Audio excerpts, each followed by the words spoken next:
নিজের ভুলের কারণেই কেকের ডিজাইনটা কমপ্লিট করার পরও আবার উঠে আবার আমাকে ডিজাইনটা কমপ্লিট করতে হয়েছিল। কেন করতে হয়েছিল এবং কেন ভুলগুলি হয়েছিল সেগুলি আজকে আপনাদের সাথে শেয়ার করব। আর কাস্টমার আপু যে রেফারেন্স পিকচার দিয়েছিলেন সেই রেফারেন্স পিকচারতে ডলের ড্রেসের কালারটা ছিল অনেকটা হট পিঙ্ক কালারের।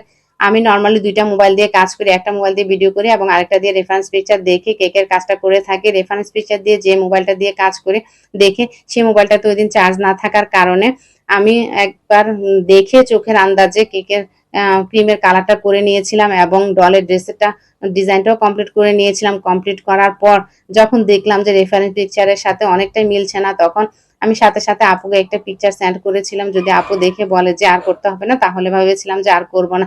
কিন্তু নর্মালি আমি যেহেতু অনেক রাতে কাজ করি, হয়তো বা আপু তখন অনলাইনে ছিলেন না, তখন উনি পিকচারটা সিনও করেননি।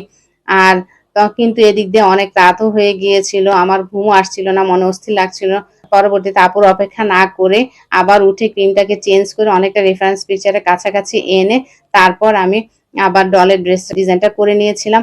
আর এই হট পিঙ্ক কালারটা এনেছিলাম আমি রেডম্যানের পিঙ্ক কালার দিয়ে, আর একটা রোজ নজেল দিয়ে ডলের ড্রেসের ডিজাইনটা করে নিয়েছিলাম। আপনারাই বলুন তো আগে ড্রেসের কালারটা বেশি ভালো ছিল না পরবর্তীতে যেটা করেছি সেটা ভালো হয়েছিল? কিন্তু সবচেয়ে দুঃখের বিষয় কি জানেন, সকালে ঘুম থেকে উঠে দেখে আপু ওই ছবিটাতে লাভ রিয়েক্ট দিয়ে রেখেছে।